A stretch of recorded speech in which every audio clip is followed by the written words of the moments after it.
Okay, so far we started with this section here, and then we built off of it for section 2 right here using different colors, of course. Now, the next thing we're going to do is build off of section 2, where it comes right here, and then we're going to do section 3, which is on the back, which is this piece right here. Now, this has got a few little quirks to it. Number one, it's brioche, which a lot of knitters are afraid of knitting, but I'm not. I'm really good at brioche. Number two, it's a really good opportunity to do something a little bit different, a little bit maybe contrasty, not just in terms of the shape of it or the style of knitting, but also with texture. So let me show you on my version of the sweater what I did in this section. So you see in my version of the sweater, I have my section 1, this meshy bit.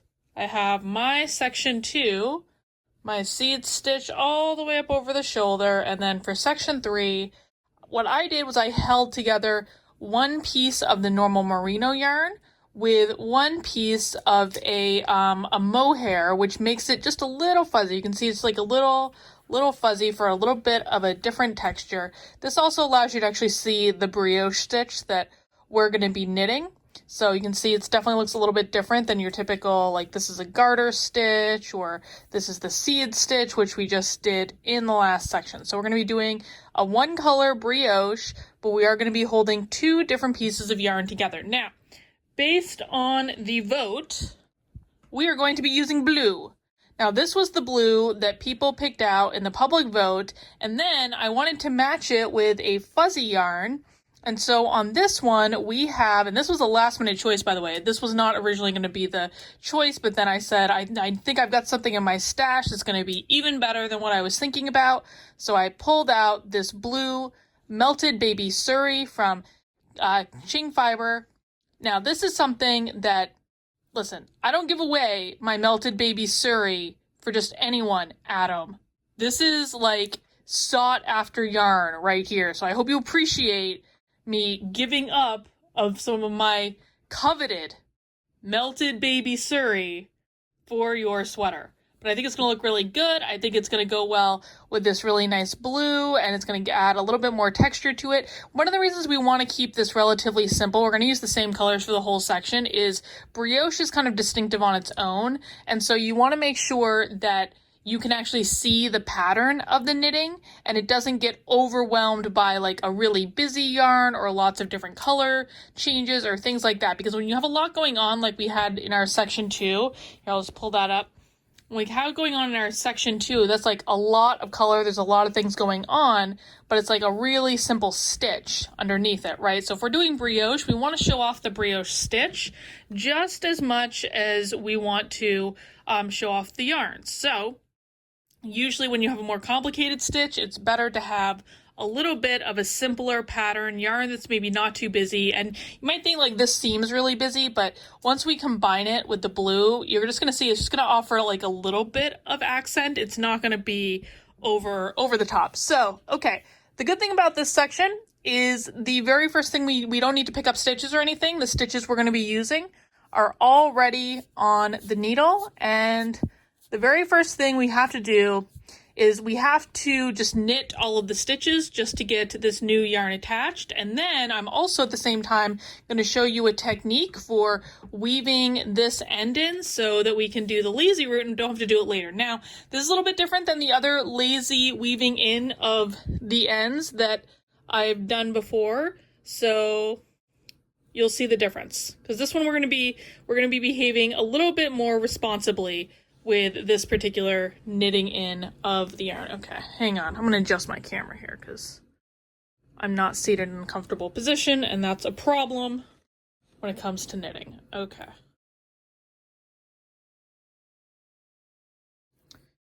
Just knit, and then we're going to weave in both our ends from this new yarn and the ends from the old one. And how we're going to do that is, and I learned this trick from Stephen West. I need to give full credit. He calls it the weave and Stephen. We just bring the knitting yarn underneath the ends that we're weaving in. So we're basically crisscrossing them every single stitch for like the first 10 stitches.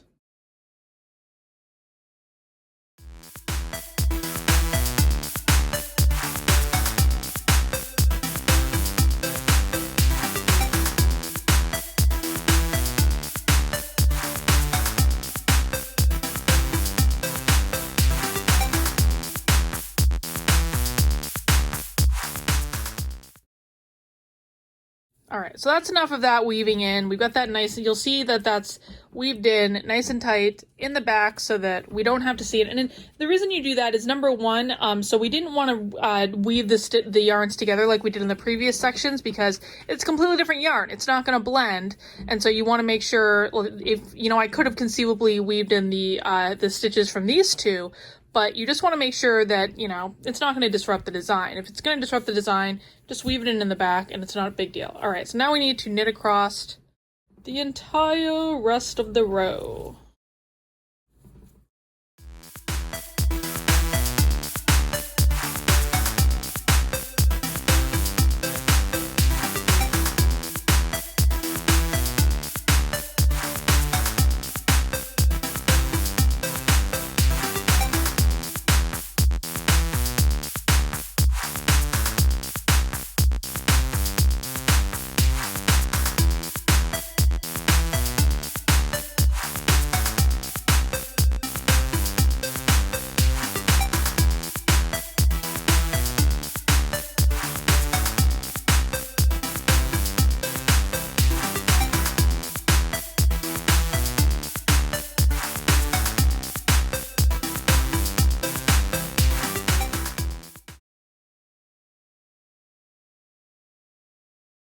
All right, we knit all the way to the very last stitch.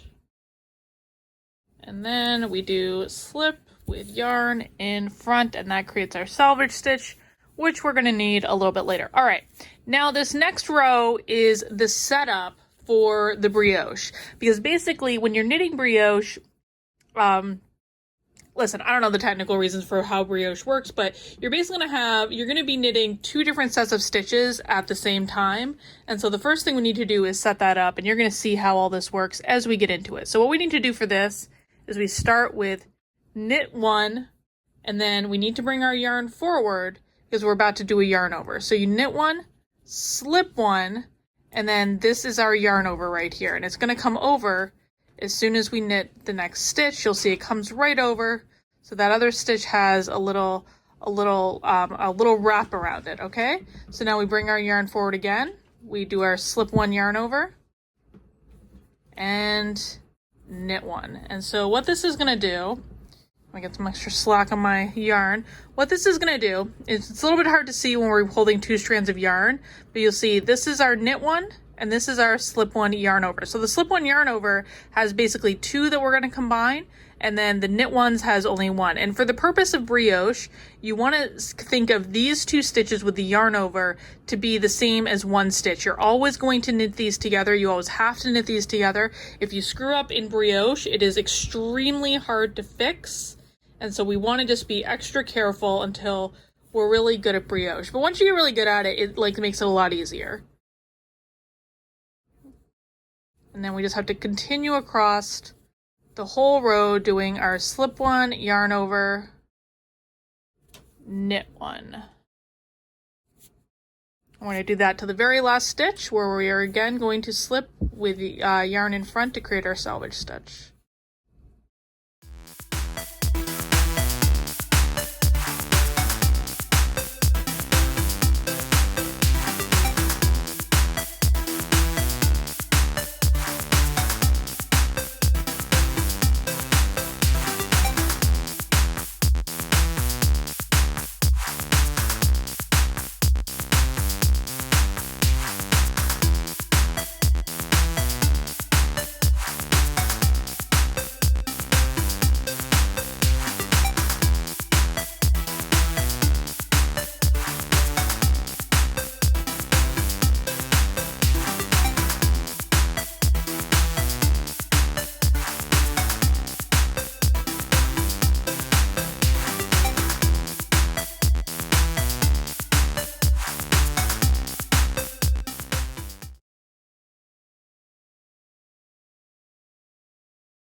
All right, now our last slip one yarn over is a little bit different because we're not knitting the next stitch, we're just slipping with yarn in front. So instead of waiting to do our knit stitch, we just do the yarn over, and it's already in the front, and we slip the last stitch with yarn in front. Okay, now we've got our setup row done.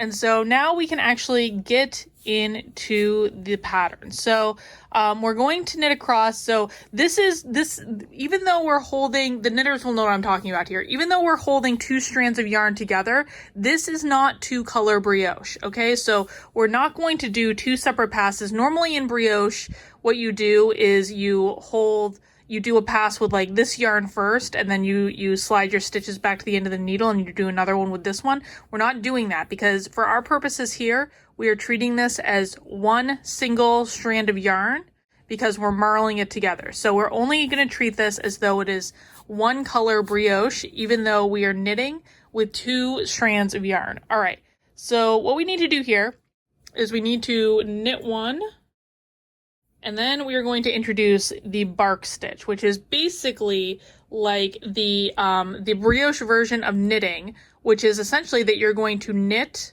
both the yarn over and that stitch together because we're treating that like one stitch. So we bark, and then we do slip one, yarn over, and because we're knitting essentially with this brioche stitch for the bark stitch, again, we can just let the knit do the yarn over work. So slip one yarn over bark,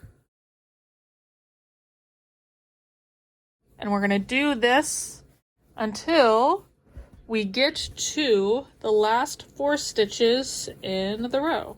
If I get myself organized here, that's exactly what we're going to do. And we always have to remember, we have to be really careful we have to do the slip one yarn over with the single, and then have it ready to go, and then do the bark with the ones that have that little extra yarn over on them.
Okay, I think I may have just screwed that up. Hang on a second.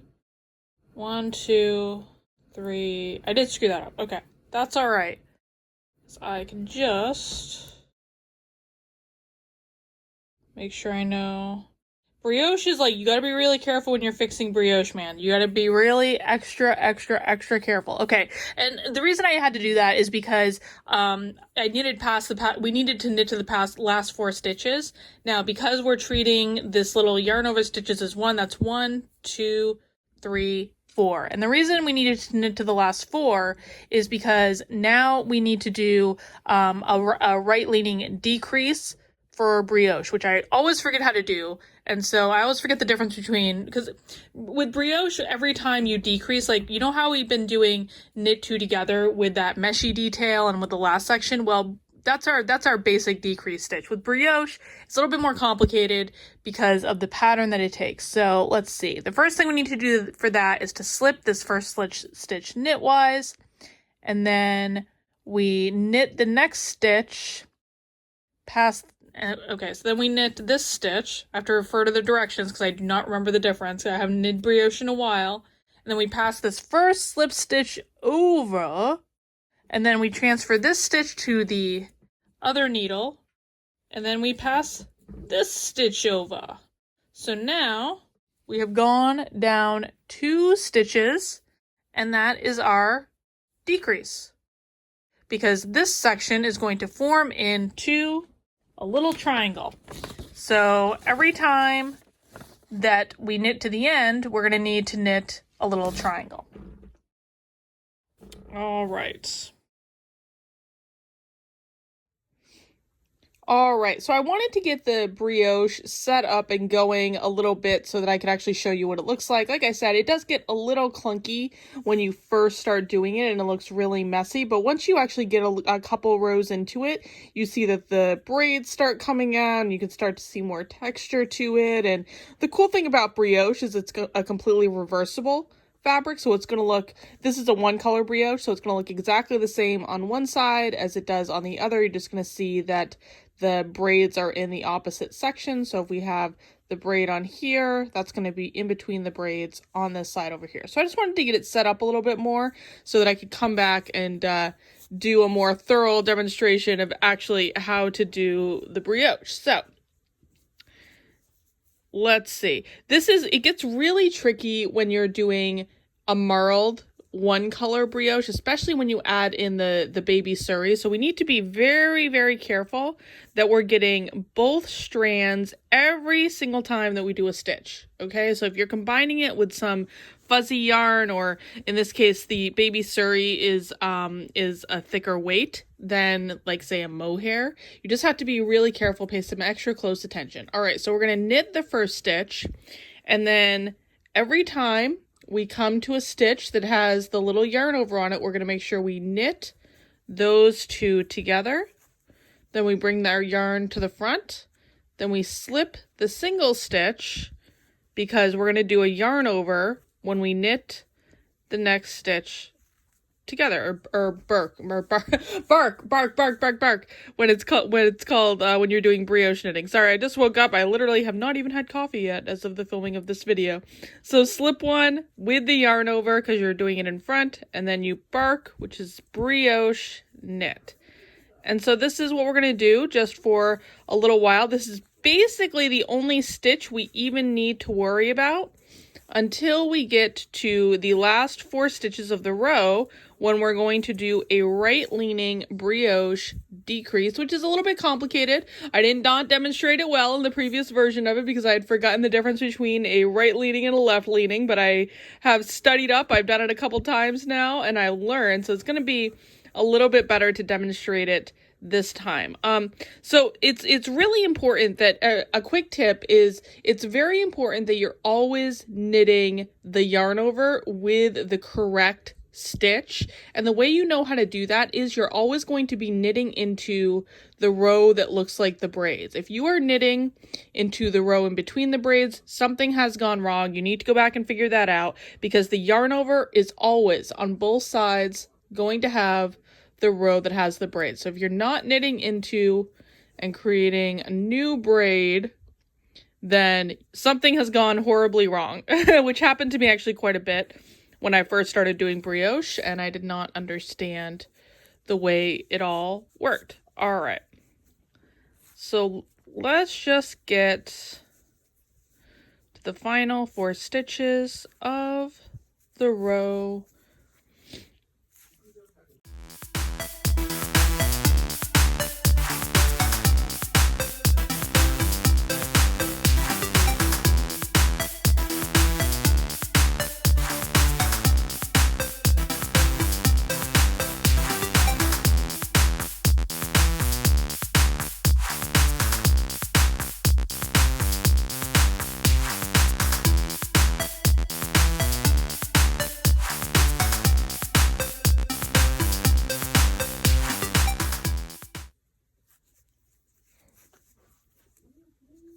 All right, so we're starting to get now to the end of the row, and so we want to make sure we're paying attention to the last 4 stitches. So this is a stitch, and then we count the yarn over, and these stitches together is 1. So these 2 together are 1 stitch. This is a stitch, and this is a stitch. So we want to make sure we're just doing our last yarn over knit, and then we can slip this for the yarn over. But what we want to do for the last stitches is we're decreasing 2 stitches every other row, and that's how we're going to get a nice little triangle shape with this, is by doing a right leaning brioche decrease, which when you're doing like normal decreases, does it really, I mean, there is a slight difference if you're doing normal decreases in normal knitting between knit 2 together and like a slip knit decrease. There's a slight difference in those, but in brioche this actually becomes extra important because it's part of the design element. So you want to pay particularly, like if you mistakenly do a knit 2 together rather than a slip knit in a lot of knitting projects, not all, but in a lot of knitting projects, it's really not going to make that much of a difference. It's like it's something you're not even going to be able to notice. Sometimes you can notice it and sometimes you don't. But in brioche knitting, you really, really do notice the difference. So how you do the right leaning decrease, now that I've actually learned it and practiced it several times now, I can explain it better. The first thing you do is you want to slip this stitch knitwise onto your needle. Then you want to come over, and remember we're still doing our yarn over for that other stitch, and you just want to knit that stitch entirely. Then you pass the original brioche knit stitch over the knit stitch, or the one you just knitted. Then you pass that back onto the second needle. You grab the stitches for the second to last stitch. Hang on. And you got to be sure to grab all of them. So it's 4 strands of yarn, and then you pass it over that stitch again. So now you've decreased 2. You pass that stitch back onto your needle, and it fits right in because you just did the yarn over with that last stitch. And then to finish the row, you just slip this last stitch with yarn in front because you want to be able to create that selvage stitch on the end, which we're going to use to pick up later. But this is what the right leaning decrease creates. And essentially this line of stitches coming up here, these have all been decreased with the right leaning decrease, and you can see it passes right over the knitting and it looks nice and cohesive. So that's why we do that. Now we just turn it back around, and for the next 3 rows, we literally just do slip 1 yarn over, bark, bark, bark. I always confuse bark and bark for some reason. But I know what the motion is, and so that's really all that matters. That's really all that matters. So all we do for the next 3 rows, now that we've done our decrease, is we always start off by knitting, and then we want to make sure we're getting the right stitch here. So we do slip 1 yarn over, knit, slip 1 yarn over, knit, and we literally just do that for the next 3 rows, because we only do a right leaning decrease every 2 rows, like once in every 4 rows. So it's for the first in this pattern repeat. And yeah, that's it. So we basically just go with this until we only have a couple of stitches left, and then we're going to have the nice triangle for this section. And I will come back when we're about to finish up and move on to the next section. All right, here we have the finished section 3 of Adam's Dreamcoat. You can see it's kind of boring compared to the other sections because we just did the standard marl for the whole section with this nice fluffy yarn with the decreases coming up. But that's okay because sometimes when you're doing really complex things, you need to have just some big chunks in that are all kind of boring and the same thing. So next up, we're going to move on to a smaller section 4, which I'm going to demonstrate in the next video.